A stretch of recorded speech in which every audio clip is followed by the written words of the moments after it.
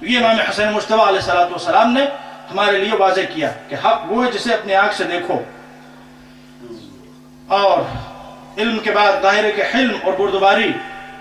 حضور کا ارشاد ہے یخبرکم حلمہم عن علمہم. جب رسول اللہ نے اہل بیت کا ذکر کیا تو فرمایا کہ یہ کتنے بڑے عالم ہیں اس کا پتہ تم کو چلے گا ان کے ٹولریشن کو دیکھ کر، ان کے فوربیرنس کو دیکھ کر. انما العلم مع الحلم. علم ہمیشہ حلم کے ساتھ جڑا ہوا ہوتا ہے. علم وہی ہوتا ہے جہاں حلم ہوتا ہے. نالج ایجوکیشن وہیں پہ ہے کہ جہاں پر فوربیرنس ہے، جہاں پہ ٹولریشن ہے. تو اہل بیت علیہ السلام کی زندگیوں میں آپ دیکھیے یہ دونوں چیزیں بالکل ٹاپ پہ دکھائی دیں گی. امام حسن مشتبہ اپنے زمانے کے سب سے بڑے عالم، بہت سے واقعات تاریخ میں موجود ہیں، وقت میں گنجائش نہیں ہے. اور اسی طرح سے سب سے بڑے بردبار. اور بردباری کا واقعہ میں نے آپ کے سامنے عرض کیا کہ وہ شامی آیا اور امام حسن مشتبہ نے اس کو برداشت کیا.